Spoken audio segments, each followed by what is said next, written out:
Hey guys, Unreal Wheels here, and today my friends we will be taking a very special look at the Fanatec Forza Motorsport Bundle.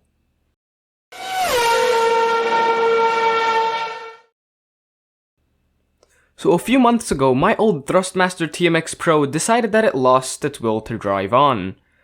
Well, get it? Drive on, live on. Oh, forget about it. But several months into the future, and now I have my hands on some very expensive racing gear. How I chose to go from about $250 to $1,400? Don't ask me. But now that we're here, let's take a look at this very exciting piece of gear. Okay, so before we dive in, just a quick note that I'll be splitting this up into two separate videos, with this one being the unboxing and first impressions, and the latter being my detailed review. So without any further chatter, let's get into unboxing this bad boy. So first things first, we're going to be taking a look at the wheelbase, and note that all of these come in their own separate boxes, so we're going to the wheelbase first. So taking a look around the box, the front shows a good front view, the side shows a side view, and then the back shows a few details, such as the motor, the sensors, and the whole other good stuff. And then as we rotate it again, we're going to get another side view, and then we're back to the front. Okay, so from here on we go on to actually opening up the box. So we're going to undo those three straps as I'm going to change camera views. And Fanatec like to do a little thing with their boxes and send messages to their customers. So it says, hello, realism, goodbye, toys. And I know that could probably be pretty cringe and whatnot, but hey, we're going to give Fanatec credit for that. So we're going to toss the manual off to the side along with a few cardboard inserts. And then a few more cardboard inserts off to the right, along with a power cable and a few other doodads in a box. And so we're left with the actual wheelbase covered in this nice packaging material, and I don't know if you can notice on camera, but that is really heavy. Like, really, really heavy. So I'm going to pause the camera there for a second, and I'm going to take the box off of the table and actually pull it off camera, because that is like a good 8 pounds, 9 pounds? Nah, even more than that. Okay, so here we are after taking the wheelbase out of its box and cover, and now it's on the table, and first impressions are already quite strong, but we are forgetting to do something, so here we go.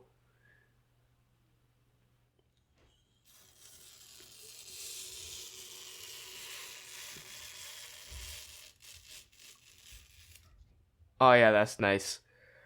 Okay, from there on to my first impressions about this wheelbase.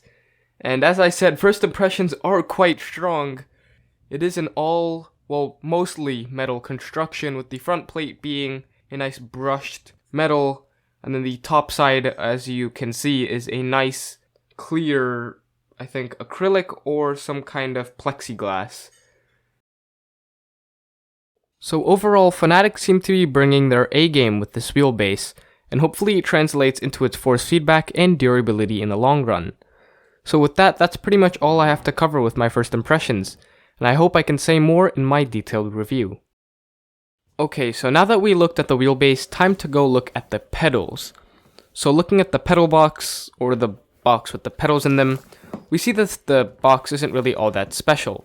It has a few generic photos of the side and front views of the pedals, as well as a picture of the pedals with a different type of pedal faces on them, which I might have to try out later. So actually going to open up the box, we see that Fanatec once again puts a message on the top of their box. So this time it reads, "The difference between ordinary and extraordinary is that little extra." And yet again, that's pretty cringe, but hey, Fanatec can do whatever they want. So looking at the inside of the box, we see the quick start guide, which nobody really reads, although I think I should, as well as a few foam pieces, and a cardboard box that I am assuming contains some wires and things.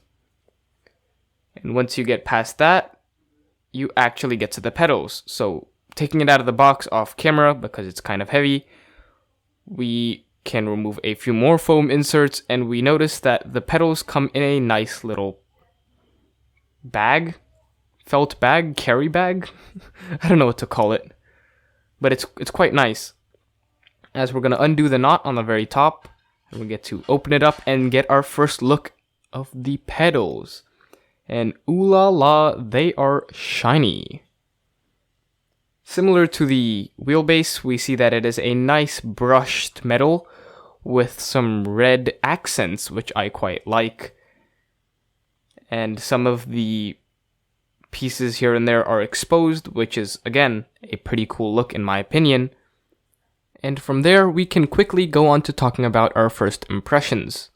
So yet again, like the wheelbase, first impressions are quite strong and appealing. This is an all-metal construction from what it looks like, and there's some pretty nice materials used here and there. Just by looking at it, it seems like the clutch is slightly different than the throttle, which is also definitely different than the brake, which is a load cell, which is a nice change from my old Thrustmaster T3 PA pedals, which were all potentiometer based. Okay, so we've looked at the pedals and we've looked at the wheelbase, but what good are any of those two if you don't have a wheel to hold in your hands?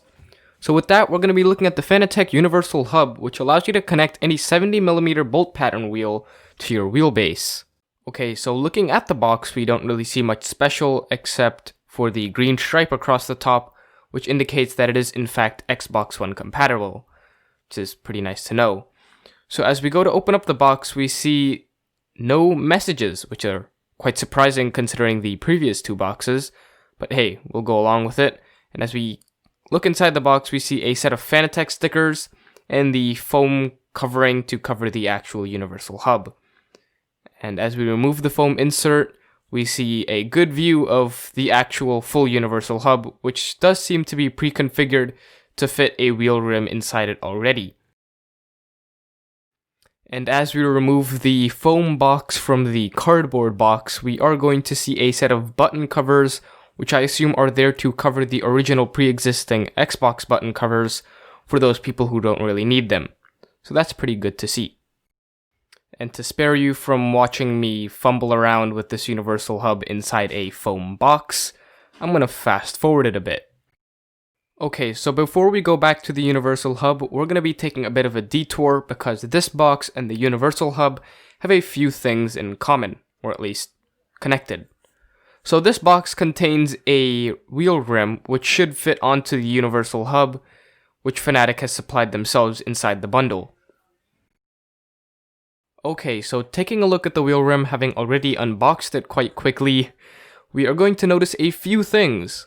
First of all, it is Forza Motorsports branded, considering it is a Forza Motorsports bundle, and it is in fact leather, which is really nice.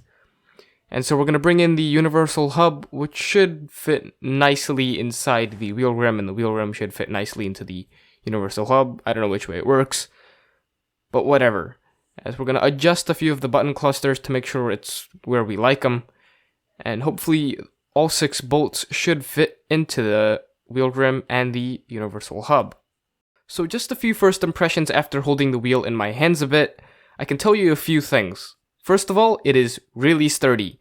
I had a few concerns with the Universal Hub not being able to hold the wheel rim properly, but those were quickly resolved by the fact that it is solidly attached.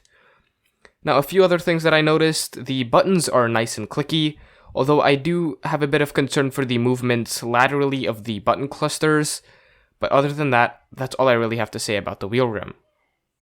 So last but not least, we're going to be taking a look at the Fanatec SQV 1.5 shifter. Long name, I know. But my expectations weren't really high for this. I'm not really somebody for manual H-pattern shifting, so clearly this wasn't going to be used as much as a wheel or pedals. Obviously. But as you're about to see, this kind of knocked it out of the park. Okay, so having already done a quick pan of the box, we can go on to opening it. So just a few things on the front of the box, we notice that there are 2 different types of knobs for personal preference, I guess. So we're going to open up the top of the box, No message here again. Quite funny how they're pretty inconsistent, but it's okay. So we're gonna pull the foam section out of the cardboard box as you get to watch me bully and struggle. I'm not gonna forward it this time. So you get to get the full enjoyment of me wrestling this box, but it's gonna be pretty easy this time considering it's a smaller box. But first thing we see is the quick start guide, which yet again, nobody looks at. And a few wires, cables, bits and bobs, screws, and other things. Cool. So I'll put that off to the side, or just throw it, and take out the elongated knob, or not, and we're gonna be just going directly for the shifter as you get to watch me bully another foam box.